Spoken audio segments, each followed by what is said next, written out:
going full sporty spice. Spice. Well, we caught that. We went live just on time. So this is Stacy Sporty Spice Chevalier. Good morning. Good morning. It's Thursday. Thursday. 10 I'm a little a.m. spicy today.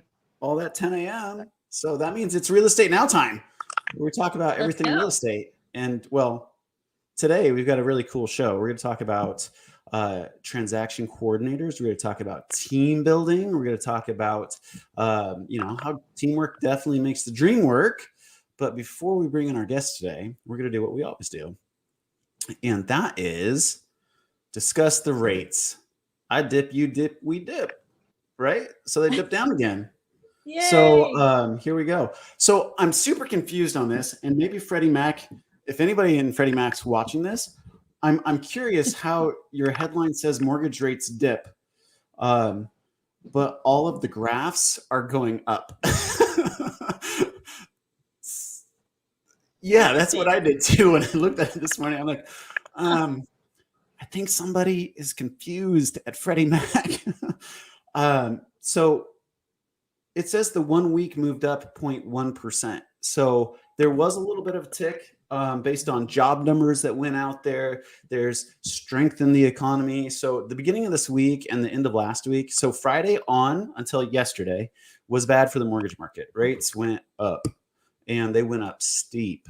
So we'll see if we can recover that between now and next Thursday. I don't know if we will. So we what do you mean when you say they go up steep? Because that could mean to somebody like rates went up a lot, which is not what happened. So yeah, in like 30 seconds, explain it. Rates went up 0.375% on general, right? So if we were at 3% at the end of last week, we're down at 3.375, right? So still good, but that's a pretty steep week over week increase that hasn't quite manifested itself right now in the Freddie Mac numbers. So I will say we took a really big step in the positive direction back to lower mortgage rates yesterday after all the honeymoon is over with the job numbers. Inflation, consumer price index numbers came out yesterday and flatter than anticipated. So we'll see how that all plays out. Again, really, the moving target and what I'm watching really closely is still in another, week and a half's time, and the Fed getting together down in Jackson Hole. So I think we're going to see this little bounce up and down. And then their conversation piece that they have Wednesday, the 20-something, I don't know what that Wednesday is, but that Wednesday they'll announce where they're going to go for probably the remainder of the year, for sure Q3. So we'll just stay tuned. Regardless, mortgage apps for purchases are just crushing right now, and everybody's super busy. So inventories are low, rates are still awesome. So let's bring in our guest today, who's going to help us understand how building a team in the real estate world. So all you real estate agents, if you don't know her, you need to know her. Christina Jagels. Welcome. Hi, thank you. Yeah. Christina, welcome. So you and I have worked together. You are an owner CEO of a transaction coordination company called Closer Pros. So tell us a little bit about what you guys do for our real estate partners. Well, what's really, to even remove the rainmakers or the real estate agents specifically, I am the first TC company building it in the current way I am. So all of the TC companies nationally run as the majority of any business, CEO and then employees. I am building a bunch of business builders, a bunch of entrepreneurs. So everybody on my team is 1099. So they are encouraged to build their own TC business underneath my umbrella. We are a community, we are a culture, we are a family, and the idea is that they just get to leverage all of my tools, my systems, my mentorship, my coaching, us as a community, and we build it out together. So we get to grow as big as we want to, and it kind of naturally is just occurring. So in the past year and a half, I've gone from myself and an assistant to 8 other people. So now we're a team of 10 and we have multiple divisions. So I have a division up in Bellingham. I have a division in Spokane. I have a division in Whidbey Island. I have a division in Central, which is my division. And now we have client care. We've had client care for about a year now. We're just kind of ramping it up. We kind of did that beta testing for a year, but that division is responsible for, real estate agents that want more of that database management, client touches, stuff of that nature. And then the rest of us are managing our own transaction coordination businesses. Gotcha. That is very unique that you're set up in a 1099 aspect. Yeah. So what I've learned, and like about me and knowing Margaret, our hearts are with the administrative world. Mm-hmm.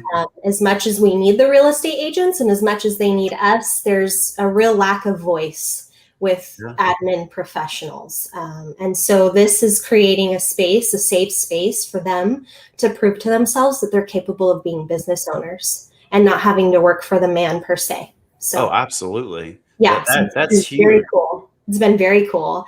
The people on my team, the director specifically, have made so much growth, and I don't think they anticipated seeing and feeling what they're experiencing. And so it's been such a cool pleasure to be the visionary of that. That's great. I mean, it's a sense of control. Yeah. I mean, that's huge, and wow, good job. Well done. It's super cool. So tell us, that's the business model. Are you still expanding into different places? I didn't hear like Portland, Vancouver on there or anything like that. So so always looking for the right person who has the confidence to take a bet on themselves, and come on board. So anywhere and everywhere is where we're looking to expand. Gotcha. Yeah. So tell us what you hit a little bit on the client service side of it, but like a transaction coordinator, what does that mean in the real estate world?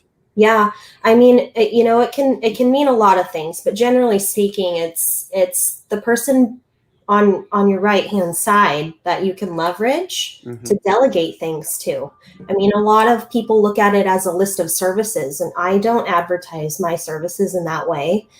Sure, it's not scalable per se, as far as me saying like, I'll help you with whatever you want. Basically, what I encourage agents to do when they contact me is give me your stop doing list. What are you wanting to stop doing? And I want you to write it out, and I want you to send it to me. And then we can have a conversation about that stop doing list. And I can say, you know what, all of those things are things I can help you with. And here are the things. Or I can go through it piece by piece and be like, you know what, it looks like you really probably need an assistant. Yeah. Maybe it's time that you push your business forward and add that first hire, right?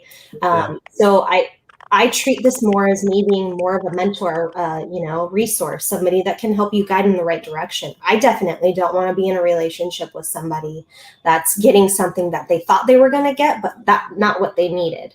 And so I found over the years that I got myself into a lot of circumstances where it was, hey, I thought you were going to do this. And like, we never talked about that. So I spend a lot of time talking about expectations, and then we go back and we inspect those expectations, because I got kind of tired of being the one on the back end being like, you don't do anything I want. Like, well, sorry, we have to have those conversations. So basically, it's somebody who can handle all of your paperwork for you behind the scenes. You need a done to wrote up? Great. Do you need a listing input? Great. Do you want more effective people communicating outside of you? Great. What does that need to look like? So that's the idea of a transaction coordinator. So do you have, and tell me if my sound is off, and I'll stay. You're sounding good. I'm having some problems here, but what can you name like the top 3 or 4 things people, just huge things that everybody wants, or main things that a lot of people want, to give us an idea? Yeah, well, it depends on the agent calling me. When I get new agents calling me, they're like, I don't really know why I need you, but somebody said I did. And I'm like, okay, well, here's why. Do you know how to write up an addenda? Do you know what you need to do when it's time to respond to that inspection response? I do. I've been licensed 12 years, right? Mhm. So, I mean, it's that conversation, but I would say that if I get a top producer calling me, they literally want to keep pushing on production. So what's everything you can take off my plate so that I can keep producing? And that's simply, listing input, any addenda writing, the communication behind, keeping their clients updated. Those are probably the top 3 or 4 things that I hear right off the get-go.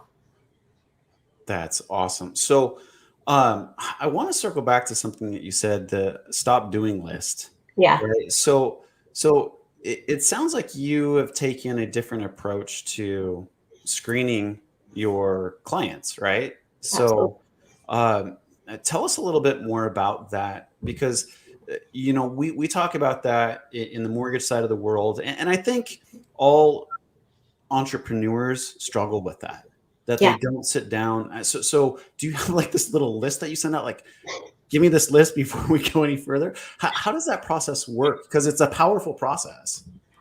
Yeah, well, I mean, I don't really know how I came up with this. I think I just got tired of being the bad guy, really. And it got me thinking, like, how can I make this more clear to them? And so really, and like a lot of us are trained, at least in the real estate world of KW or whatever, it's what's the job description that you're needing to fit? And how would you write that? And we would write that by creating a stop doing list. That would create our next hire for our job description, right? And so I kept thinking, I'm like, okay, well, basically they're making their first hire or their next hire, and that's me right now who they're talking to. So if I break it down, if I hand them a list of services, they're going to be like, great, that's great. Yeah. And then I kept doing that, and that was all fine and dandy. But then at the end of the day, they still wouldn't be happy. And so if I put it in their court and they can write their own stop doing list, and I can say, yes, yes, no, no, yes, no, yes, these are mine. Mm-hmm. And then, make sure that we're clear again when it's time to push go. I feel like they're not going to be making many complaints in the future unless I'm simply not doing my job. Yeah, that's a huge buy-in. I mean, that's a powerful buy-in, because you're getting it from them. Yeah, I just made you the boss. I'm not in charge here. What do you need? How can I help? And then if I can, it's a yes, and if I can't, it's a no, and I get that control right off the bat, right? Yeah. So it's kind of a win-win. Gotcha. So rainmakers, big team leads, big real estate producers, they're coming to you to open up bandwidth. Right? Yeah. And what's the value from an entrepreneurial standpoint? I totally get that, because we all have pipelines, we all have capacity issues. Now, we have the same conversation on the mortgage side. When should a real estate agent that's maybe 1 or 2 years into the game, when should they really start looking at a transaction coordinator? Is it something out of the gate? I think there's huge educational value that you can bring to them. Yeah, I would agree. I would say immediately. When I have a relationship with a productivity coach at a brokerage, they're helping a lot of the newbies coming in, right? Mm-hmm. And how much time do they have to really babysit? They don't really have that much, in my opinion. And I mean that with respect, obviously, when I say babysit, but like, mm-hmm. So what would it be like to then have another person in your tool belt that you can ask questions to? Like, I've been licensed longer than a lot of the real estate agents that are my clients. So, right. And that's kind of how I've built my business. I don't have any newbie transaction coordinators. Everybody's licensed on my team. And what's even cooler about that is our personality types is we want to please you. We want to be a benefit to you. We want to help you. We don't want to screw up. We want to manage these details. We want to do these things for you. In fact, I would bet that if I called a TC right now on my team, I'd be like, what's your favorite thing about your job? And they're like, I get to help people. So why wouldn't you want somebody like that on your team or available to you that actually cares more than others? Like, it's in our blood. Like, we tremendously, like, it's all that matters to us. It's what gets us off. That's all we care about. That's awesome. So on the DISC survey, you guys are high S's. Is that what I'm hearing? You're high SCs. Yeah. Typically. Yep, SCs. Yeah. Yeah. However, when you get somebody like me when you start becoming that entrepreneur, you start becoming more of that D. So I'm transitioning, and I'm disgusted by it, but it's coming, and I'm learning. And though I get to keep those little pieces of me that I remember, Yeah, high SCs. Yeah. 1 second. Yeah. My phone's ringing. Your metamorphosis from a CS to a D is not intuitive. I can guarantee you that. It's been a struggle, and definitely I've been spending some time in that self-awareness realm where I'm like, do you like yourself now? What's happening? Yeah, that's hilarious. So how do people get a hold of you? Because you're in one office, maybe they drop. Well, actually, no. Are you still working from home? I work from home, but Okay. Like I said, I get around. I'm an affiliate with many brokerages, so I have to make my presence. But I mean, what's been really cool about Closer Pros is it's just been built naturally. I've not had to advertise much, which is probably why you guys don't see much on the internet or social media. This has been a natural, organic growth. And it's basically word of mouth. So, I have connections with the productivity coaches and team leaders, and they give my name and information to the agents wherever. And sometimes I pick up agents that liked how I was helping the other agent on the other deal. So I have a couple of those happening right now where I'm like, this is cool. Like your guys' style, actually reaching out and asking, Yeah. So thank you. Let me ask this question. How many agents you currently work with? I have 26 right now. Yeah. So, and I have one executive assistant, and then I have another individual that helps me kind of, behind the scenes day in and day out. So I have 2 people helping me, and I'm pretty much at max capacity. It's just that ebb and flow of real estate production realm that kills me. But luckily for me, I have other TCs that I can pass people to that are amazing. So, are you guys seeing the August lull right now? Is everybody on vacation? Yeah. So my pendings dropped from like 50 to, I usually run about 50 to 60 a month, and I'm down to like 25, but I just got 17 listings in the last 7 days. So I'm like, here it comes. So well, that's good. We like 17 listings. It's a lot. It's a lot considering I normally would only have maybe 2 or 3 a week. Yeah.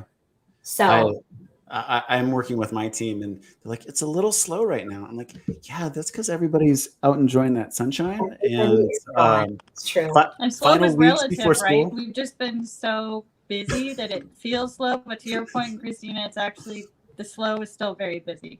Yes, it is. Yes, that's a good point. Yeah. Thanks for bringing it back to Thank you for making it positive. Yeah. That was the next thing. How have you helped these 26 agents? What is that team building process, and what have you enabled them to do? Is my next question, because everybody's like, okay, I should go get a TC, but what are the outside benefits of just handing that transaction over? What have you seen from your teams that you work with? Well, the larger teams that I help, they more often than single agents, in my opinion, they kind of have their stuff together. So, they have their systems in place, and they have their hires in place, and their agents. And so the flow of which, I think it's just one of those things where I think it solely is up to the agent to get their production moving. And here I am ready to take on the heat when it's time to go, right? So some of the teams that are a little bit heavier producers, some of their production kind of gets a little bit higher. They see that they have that leverage and that time to be able to push heavier. And, I think it's interesting too, because as they do that, they get to kind of find what they actually are passionate about. And so I found some of them kind of just want to kind of like take it easy. And here I still am, you know, a part of their team, but they get to live that realization of, okay, that was cool for a minute. And I kind of like it that way better. Right. I think it kind of allows you to really dabble and play and figure out what you really want to do. And if this world is really what you're passionate about. And I mean, having somebody back there to kind of help you, you know, get all the dirty stuff done, in my opinion, should open your eyes a little bit to the future. I mean, that's what I see mostly with the teams, with single agents. It's, you know, the anticipating their high production levels. And it varies on agent to agent, right? Everybody does everything differently. Some of them like doing more things than others, like, which is odd to me, but some of them like being more controlled. Some of them are high C's. Who would have guessed? Which is really weird and really uncomfortable because you're like, what? We're the same people, but how? Like, ew, get out of here. Like, this is mine. And some of them who I don't even know where they go. I'm like, do you work here still? And so I think it's just very dependent on every single agent. Did we lose Keith? We lost I think Keith. he froze. I don't know what's going on with their connection. He's frozen. I'm sure he'll be back. Yeah. Do you know, I was going to ask, do you talk to, does your team talk to the public? Like, do you talk to the clients, or is that something you don't do? Oh, yeah, for sure. Yeah. Yeah. So Sorry. I have no idea what just happened. You're Oh, like Lord. worse than me. Yeah, and I'm plugged straight into my modem right now. So sorry about that. That What was you were great. saying, Christina, do you talk to the people? Yes, I do. If the agents It's can just set up interesting to me because it's such a different language, right? Real estate, and on the loan side, we have transaction coordinators too, and some do interact with consumers, and some we really have to train up that they don't understand that acronym, right? You have to talk like a consumer talks. So yeah, sure. that's a huge. Yeah. Yes. So, I mean, I'll take as much of it as I can off of their plate. We lost her again a little bit. Yeah, I think we did.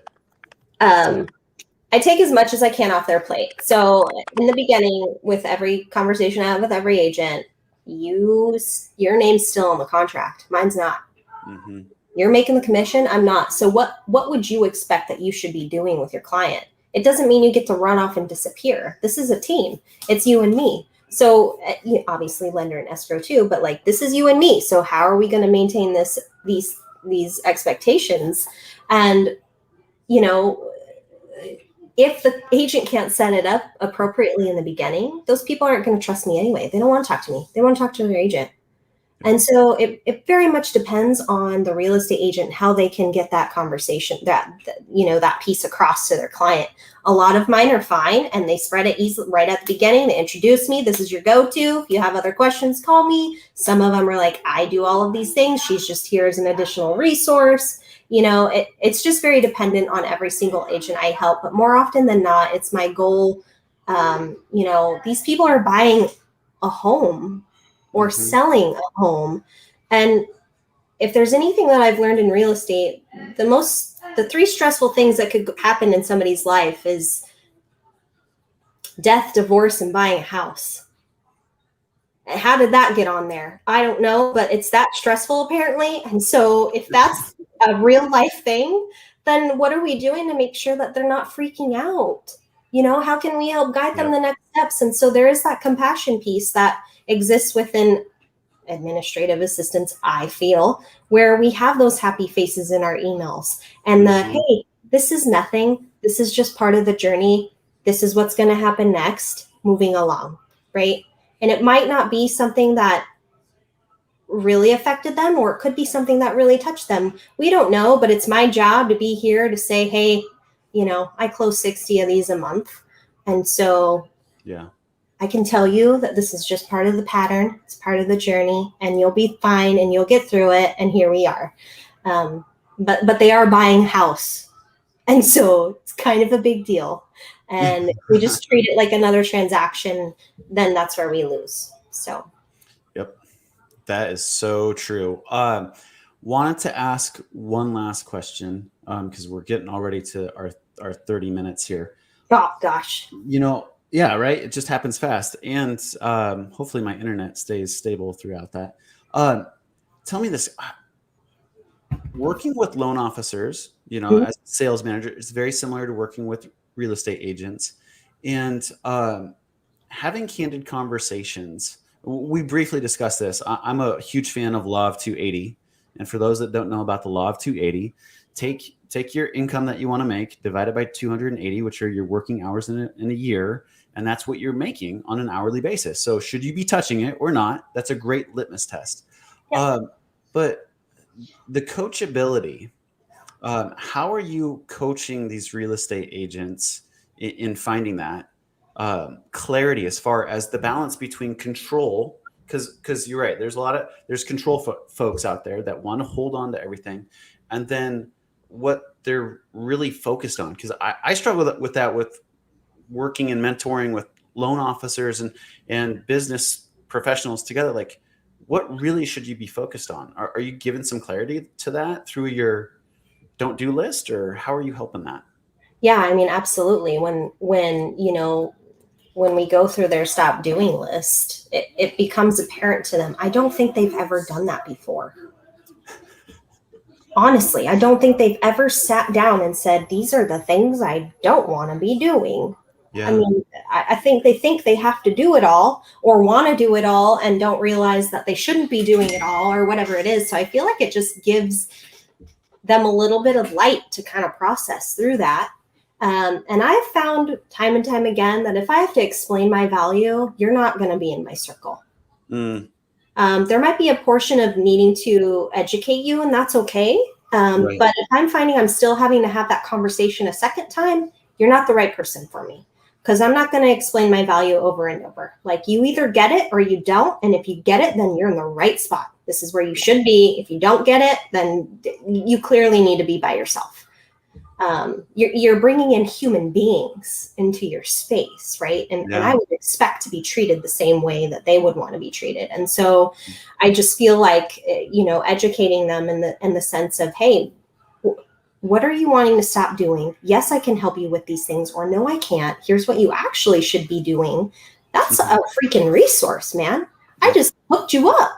And so if you're not willing to see that was a benefit for you, that conversation was not a benefit to your future, then yeah, I'm good.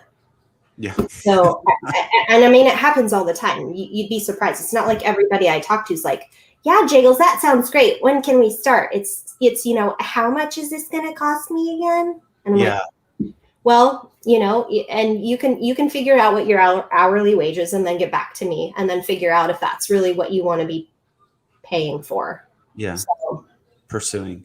Yeah. And yeah, there it is. Always the debate. And, I take the coach approach, right? The coach does not take the field to win the game. Yep. The coach gets all of their people in the right place so they can win the game. And, Yep. and that's what I view loan officers as. That's what I view real estate agents. You guys are the coach. You're getting the clients in place. You're getting your team in place, your buyer's agents, your transaction coordinators, your listing agents, your stagers, all that. You're the coach. You bet. Yeah. So anyway, that's awesome. I'm going to put you on the spot one last time. Do it. Yeah, and hold on. Once I gotta find it really quick. Here we go. I was just doing a little, deep dive, looking into you really quick, seeing what's in your life. Yeah. And this is on your Instagram right now. Oh yeah, it is. And so there's a big reveal. It says, "What is this, you ask?" Yeah. I dare not say. There's a big reveal coming. What's going on? Yeah. This is okay. So if anybody knows me, nobody knows my real name. My name is Jagels. Everybody calls me Jagels. And so I used to do what's called the Jagel Show. And it was a big hit. I'd have people calling me, asking me, where's the Jagel Show if I was late. I don't know. I just was myself. I did silly things. I'd do fun things with Karik, or I would just be a goof doing whatever it is I want, eating chicken and a biscuit, talking to you about nothing.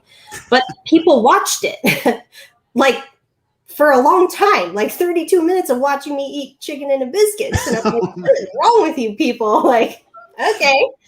Well, apparently there's some buy-in behind my name. So I figured, what a great way to get back out there again. You know, COVID hit and I kind of went this way, like in here a little bit. I mean, I'm a strong girl and I'm mentally fit, but like there was just a piece of me that was removed when I had to come work at home. And so I kind of stopped all the fun stuff, which was a bad idea. So here we are now. It's going to be a pretty cool thing. It's going to be like nothing you guys have ever seen. And it will be on social media and it will be a live broadcast. Not like this one, but a little bit different. And the content behind it is a big secret because it's even more special. So there is a little hint down there that says I was Jagel. I see that. So yeah, if you can just use your little imaginations and what Jagel's capable of, I think you guys might kind of get a drift of where this could be going, but who knows? This is going to be good stuff though. So everybody should be on the lookout for this. Everybody could be on the hit list. I may be wrong, but I think I see into your soul with this logo because yes, I think I know a little bit more of you now. So yeah, when is the reveal? Yeah, well, I'm putting together the production crew and trying to get some good stuff going, and so it's kind of up in the air right now, but it should be out before the end of the month. We'll be watching. Yeah. That's awesome. Well, it's gonna be bad. Christina, thank you so much for joining us today. We're there already. It's already been 30 minutes, but well, thank you for having me. This was very exciting, and I was excited that you asked. Yeah, I'm excited that you said yes because you're the one that I wanted to work with. Working with you, I'm just going to give you a quick plug right now because on the mortgage side, we get to work with a lot of transaction coordinators. Yeah. And I will say this, that you guys keep everybody in the loop. Yeah. You guys step up when yeah. There's sometimes when people go MIA in the whole process. Yep. And you guys have never done that in any of our transactions. Yep. And so to that extent, I appreciate your character, your integrity, and making through those transactions. Because sometimes they're not fun. I'm going to be really honest. Other times they're a blast. Yeah, but we get paid to do all the deals. Right. And that's what we're here to do, is help everybody go through that transaction and get it off that top 3 of divorce, death, and buying a house. Yeah, so thank you. I love you guys, and I'm super excited to continue to watch your growth. So I appreciate that. We need some love in Vancouver. Lenders are the heart of our deals, in my opinion. There's the client and the agent, sure, and they're both all imperative and escrow and all of that. But you guys are the ones making this thing happen, in my opinion. So, like, I need to know what you need, right? Yeah. It would only be in my best interest to make sure I'm catering. Teamwork makes the dream work. Gotta say it. That's what it is. So well, thanks for having me again. Yep. Super happy. Absolutely. Yep. Thank you. We'll talk soon. Okay, have a good day, guys. Thank you. Well, there you have it. So thanks everybody for joining us. I'm gonna go in tight. Next week, we got our back to school show next week. We're going to have back from the Bellevue School District, Kelly Balzer, and we're going to talk about transitioning back to kids in school. So join us next week, and we'll see you guys same time, same place right here, Real Estate Now, live at 10 o'clock Thursday mornings. Catch you later. See ya.